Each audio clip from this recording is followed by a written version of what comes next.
সম্মানিত শ্রোতা মণ্ডলী, আমাদেরকে যারাই আমাদের আলোচনা শুনবেন, আমি সকলকেই অনুরোধ করব বিষয়গুলো ভালোভাবে শুনে উপলব্ধি করে আমরা আমলে পরিণত করব ইনশাআল্লাহ।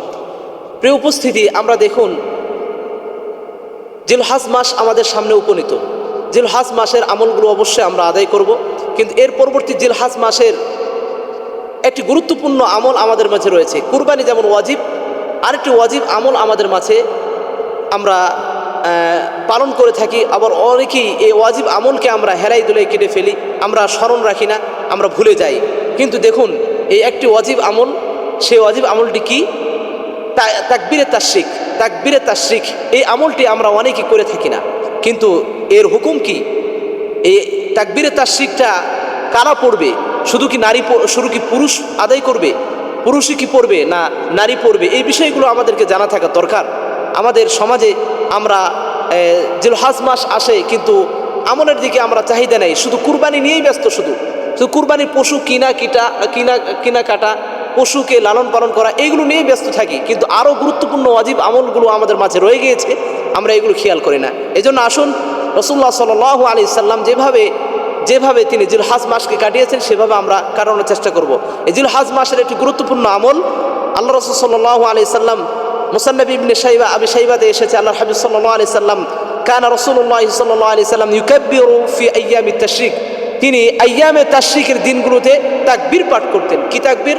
আল্লাহু আকবার, আল্লাহু আকবার, লা ইলাহা ইল্লাল্লাহু, আল্লাহু আকবার ওয়ালিল্লাহিল হামদ। এই তাকবীর তিনি পাঠ করতে থাকতেন। তাহলে এই তাকবীর তিনি পাঠ করতেন, আমরা হাদিস থেকে প্রমাণিত পেলাম। তা রাসূল সাল্লাল্লাহু আলাইহি সাল্লাম নিজেই এই তাকবীর পাঠ করতেন। এখন আমাদের মাঝে প্রশ্ন আসে, আমরা কখন থেকে এই তাকবীরটি পাঠ করা শুরু করব আর কখন শেষ করব? মুসান্নিব ইবনে আবি শাইবাই মুসান্নিবে ইবনে আবি শাইবাই এসেছে, আল্লাহর হাবিব সাল্লাল্লাহু আলাইহি সাল্লামের দুই সাহাবী হযরত আলী রাদিয়াল্লাহু তাআলা আনহু এবং হযরত ইবনে মাসউদ রাদিয়াল্লাহু তাআলা আনহু, এই উভয়েই কানা ইউকাব্বিরানি মিন ফাজরি ইয়াউমি আরাফাতা ইলা আসরি আখির আইয়ামিত তাশরিক।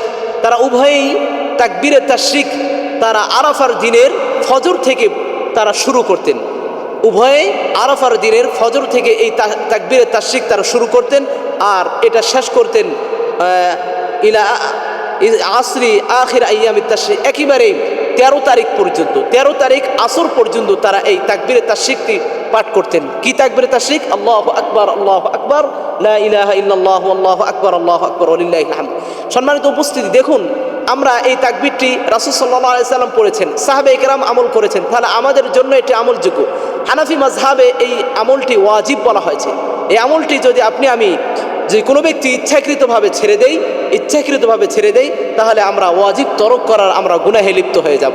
এই জন্য আমরা কখনোই যেন আমাদের জন্য এমন না হয় আমরা এটাকে না ছেড়ে দেই। আমাদের মাঝে অনেকেই নামাজ আদায় করে না, এটা 5 ওয়াক্ত সালাতের পরে আমাদেরকে পড়তে হবে, নারী পুরুষ উভয়কেই পড়তে হবে।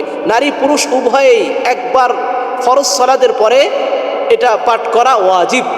পুরুষদের জন্য একটু উচ্চ আওয়াজে, আর নারীদের জন্য একটু নিম্ন স্বরে। তাহলে আমরা বুঝতে পারলাম এটা নামাজের পরে আমাদেরকে একবার পড়া ওয়াজিব। কিন্তু যে ভাইয়েরা নামাজ আদায় করে না, সালাত আদায় করে না, তাদের কি অবস্থা? একদিকে নামাজ তরক করার গুনাহের মধ্যে লিপ্ত হচ্ছে, আরেকদিকে ফরজ ওয়াজিব, এই যে তাকবীরে তাশরিক ওয়াজিব, এটাকে তরক করার গুনাহে লিপ্ত হয়ে যাচ্ছে। এই জন্য ফিকের কিতাবে এসেছে, কোনো ব্যক্তি যদি ইচ্ছাকৃতভাবে এটা ছেড়ে দেয়, তাহলে সে গুনাহের মধ্যে লিপ্ত হয়ে যাবে। আর যদি অনিচ্ছাকৃতভাবে কারো থেকে ছুটে যায়, হতে পারে সালাম ফিরিয়ে দিচ্ছি, স্মরণ নাই, কিন্তু এই অবস্থায় আমাদের যাদের স্মরণ হবে, জামাতের সাথে পড়লে তাকে স্মরণ করে দিতে হবে। আর এরপরও যদি আমার যখন স্মরণ হবে, তখনই আমাকে এই তাকবীরে তাশরিকটি আমাদেরকে পড়ে নিতে হবে। এটা বাদায়ে সেনায় এসেছে এই ফিকি আলোচনাটা।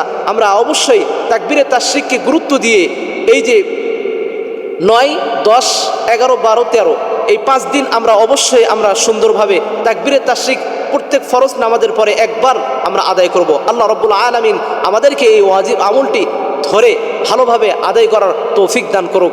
আমিন। আসসালামু আলাইকুম ওয়া রাহমাতুল্লাহ।